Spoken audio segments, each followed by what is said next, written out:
Hello everyone and welcome to today's video. Today I'm going over a news report from the Texas Tribune which mentions a poll taken in the 2026 Senate race in the state of Texas. And it shows where things currently stand between Republican Senator John Cornyn, top Attorney General challenger in Ken Paxton, and potentially another Republican challenger in U.S. Representative Wesley Hunt.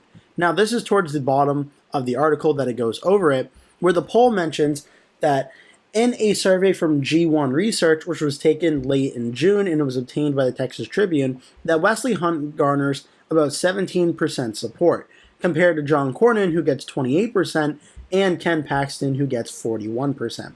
It also found that Hunt would beat Cornyn in a head-to-head race, but trail Paxton unless he received a highly coveted endorsement from President Trump, in which case he would leapfrog the Attorney General.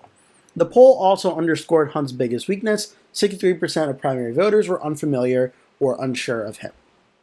So this is interesting because, as we know, in the Texas Senate race, if you're a returning viewer of mine, I've been talking about this Texas Senate race for a decent amount, and it's because the Republican primary is very interesting right now, where incumbent U.S. Senator John Cornyn is facing a primary challenge from Texas Attorney General Ken Paxton. And the early approval polling, or the early head-to-head polling, between Cornyn and Paxton has led over Cornyn in pretty much every single race since he announced that he was running. And it shows that Cornyn at this current point in time is in serious danger of losing this race.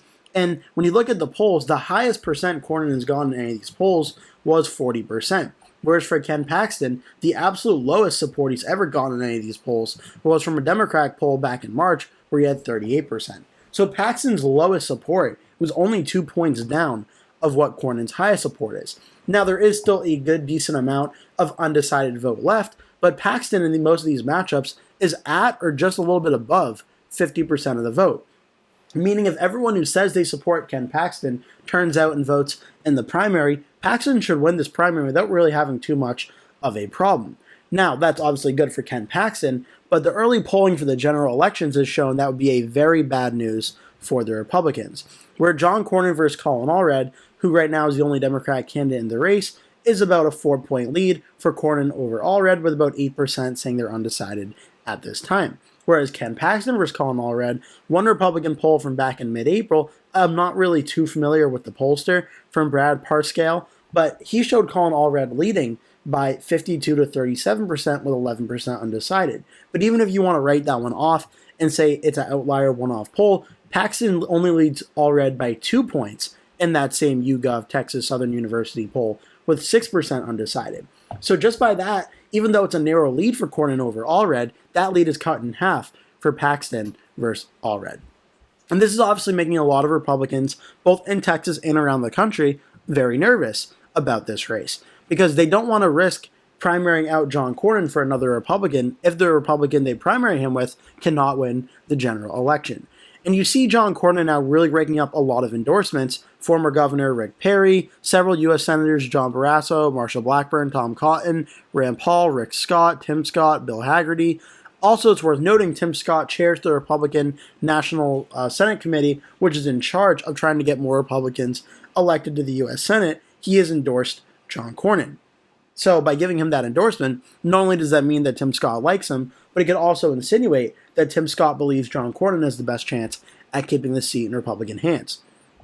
Now, Ken Paxton does have the endorsement of 2 U.S. Representatives, Lance Godin and Troy Nehls, State Legislature Matt Rinaldi, and organization and individual as well. Texas U.S. Senator Ted Cruz has officially declined to make an endorsement in this race.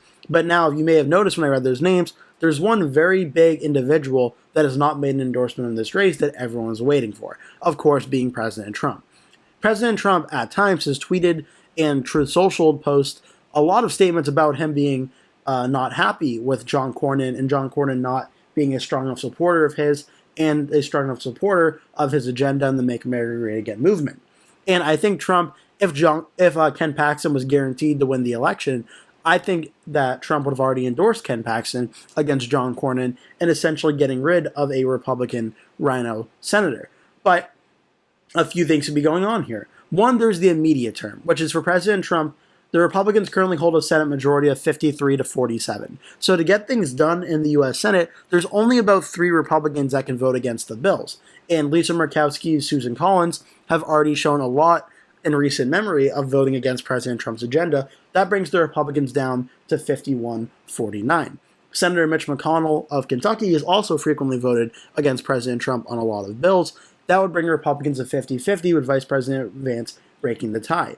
If Trump were to endorse Ken Paxton over John Cornyn in the short term through 2026, that could be a situation for Cornyn just to say, because you didn't support me, I'm going to vote against your agenda, as a way of essentially trying to, I don't know if get back is the right term, but get back at you for not supporting me in this election. That could be something that happened. And especially if Cornyn announced he was not running again, well, at that point, he'd really have nothing to lose. That's the short-term concern. The long-term concern for Trump could also be if he endorses Ken Paxton, and Ken Paxton wins the Republican primary, but then goes on to lose the general election. Because that is actually a very real possibility in the Republican state of Texas. That could actually be a real possibility that Paxton loses the general election against the Democrat. And President Trump does not want to endorse someone that's going to lose the general election. So how this is going to go is really fascinating, because the head-to-head matchup right now shows Ken Paxton beating John Cornyn. But this prospect now of what if it's John Cornyn versus Ken Paxton versus Wesley Hunt, this becomes a lot more interesting, because I would argue Wesley Hunt is a congressman that could potentially challenge John Cornyn, that maybe would be able to beat him, that would have a much better chance in the general election than Ken Paxton would. If you're unfamiliar why Ken Paxton is so unpopular, Ken Paxton had a very big scandal. I believe he was impeached a few years ago in the Texas House and Texas Senate. So he is very unliked, not just by Democrats in Texas, but Paxton's also significantly unliked by a lot of independents and even a good number of Republicans as well.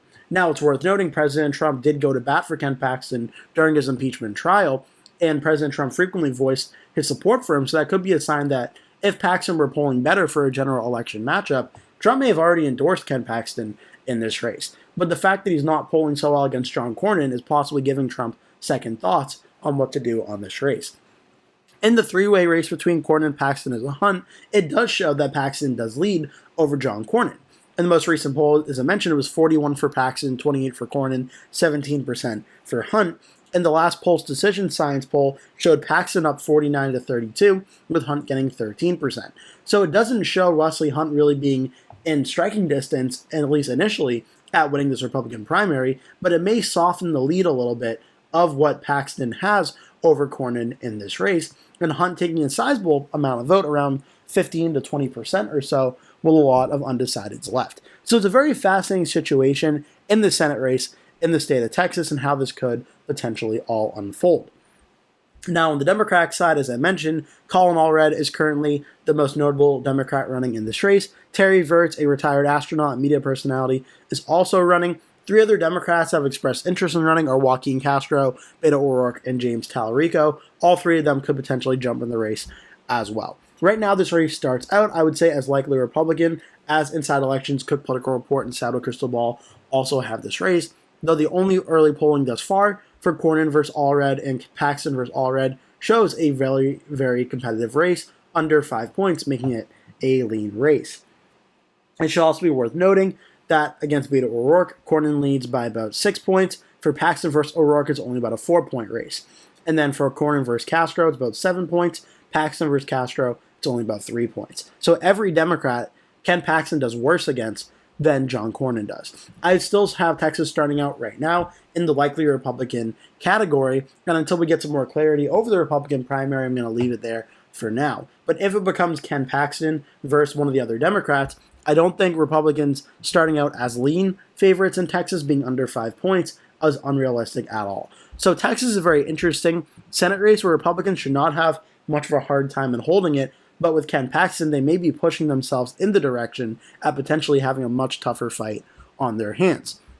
And just to show you the recent election results in Senate races in Texas, Ted Cruz won by 8.5% in 2024 in his Senate race. In 2020, John Cornyn won by 9.6%. Back in 2018, Ted Cruz only defeated Beto O'Rourke by 2.6%. So Texas, just in the last 10 years or so, has had a very competitive Senate race in the state. And seeing as the most similar midterm election environment to 2026 should probably be 2018. That could be another potential worrying sign for the Republicans if it did come down to that. So I hope you enjoyed this video. Make sure to hit like and subscribe if you did. Leave a comment below, tell me your thoughts and any other video suggestions you have for me that you'd like to see me cover. Thank you so much for watching, and I hope to see you in a future video.